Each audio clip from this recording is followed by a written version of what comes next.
What's up, Money Minds? Welcome back to another video edition of Market Briefs by the Minority Mindset. Today is October 1st, and here's some business and financial news you can finally use. That's right, it is finally October, but the end of September kind of ended on a rough note. Here's just a short list of all the things that happened yesterday. Number 1, the Senate reached a deal to avoid a government shutdown.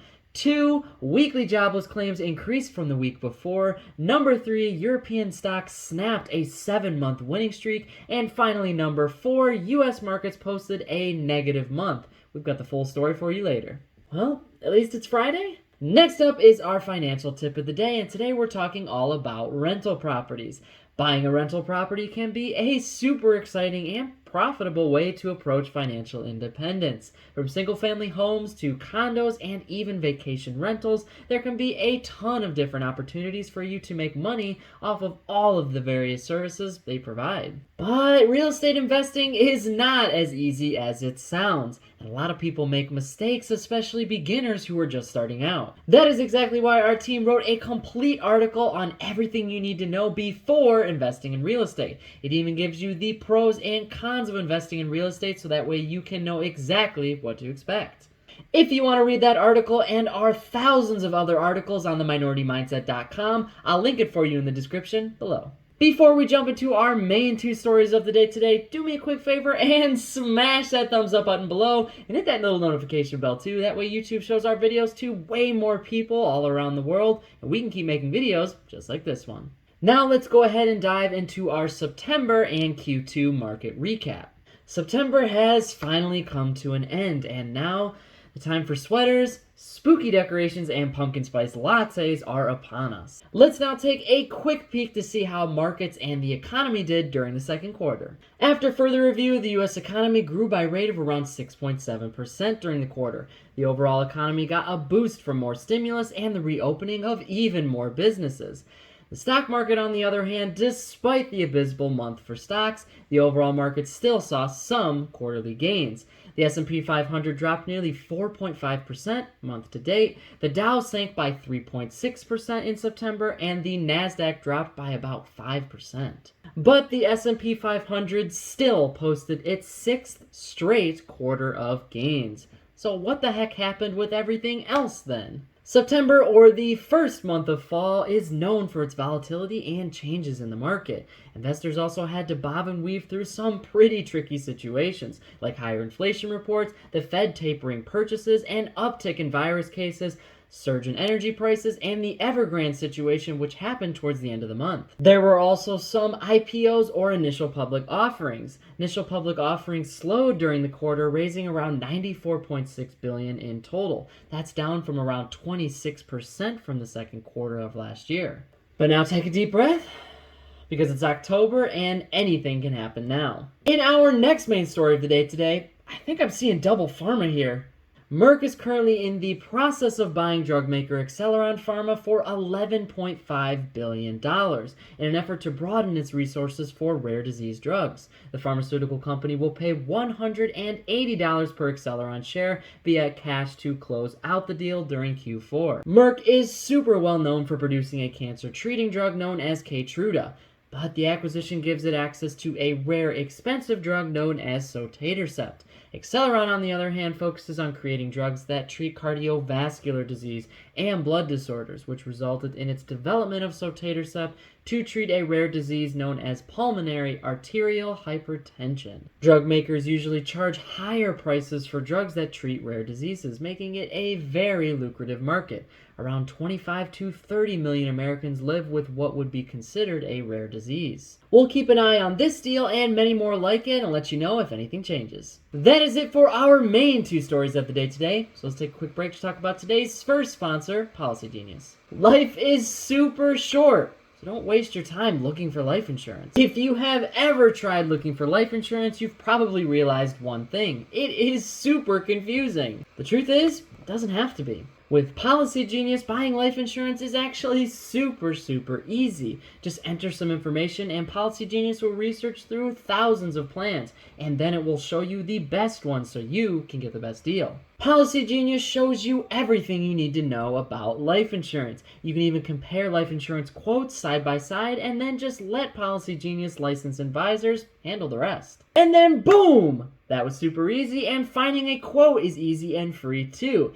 If you're interested in Policygenius and want to learn more about what they offer, I will leave a link in the description below on exactly how you can find them. Thanks again to Policygenius for sponsoring this video, and now back to the news. Next up in our Mind Blown section, we're about to make you super hungry when we talk about bacon. Bacon prices soared 28% last year to its highest price in over 4 decades. Pork chops have even jumped over 7% in the last 12 months, and it does not look like prices will mellow out anytime soon.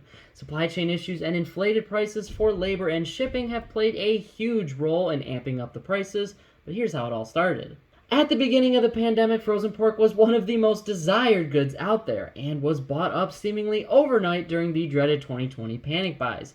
Meatpacking plants were also a hotspot for spreading COVID, causing a massive shortage of workers that shut down meat factories worldwide. With more factories shutting down, the pig population rapidly grew, which resulted in millions of pigs being euthanized without turning into food products. But now the demand has gone back up and frozen supply is so low, the industry has turned to fresh animals, requiring a heightened demand for raw materials, which cost just a little bit more dough. The pork industry overall, though, will close just 2% lower than it did last year.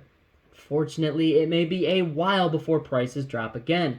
So instead of that hearty Sunday morning breakfast with bacon on the side, maybe just stick to the avocado toast instead. Next up is our Pick Your Brain section, and we'll start with our second sponsor, M1 Finance. Invest, but without all the fees with M1 Finance. Most brokerages do not let you automate your investments. That's honestly pretty crazy. While M1 Finance is not like most brokerages. In fact, M1 gives you the power to invest on your terms without paying a penny in commission. If you want to learn more about M1 Finance and start investing with no fees, I'll leave a link in the description below on exactly how you can do that. In our second Pick Your Brain of the day, have a little patience. The USPS announced that some deliveries may take an extra 1 to 2 days and cost just a little bit more for first-class mail. Local standard packages, though, should not be affected by this new shift. Next up is my favorite section, our Money Mind section, where we pull comments directly from you on our Instagram, YouTube, and TikTok accounts. Today's comment is from Aaron Falaki on our YouTube channel, and the comment reads, "I just found your videos about 3 months ago, and you provide super great content. Thank you so much for your service. You are the man." Don't worry, I don't think he's talking about me here. Thank you so much for the comment, and we love to see comments just like this one. By the way, don't forget to check out our brand new Spanish channel. We ran into some technical difficulties yesterday, but the language barrier has been resolved. So if you want to check out that channel and see all of the same great Minority Mindset content, but in Espanol, I'll leave a link in the description for you to that channel below. Next up, let's talk earnings and our continued theme of the year, supply chain issues. You got some issues, supply chain issues. Yesterday, Bed Bath & Beyond reported earnings. The retailer took a massive hit after reporting some disappointing numbers and slashing outlook for the future. Earnings per share were 4 cents versus the 52 cents that were expected. Revenue was only $1.99 billion versus the $2.06 billion that was expected.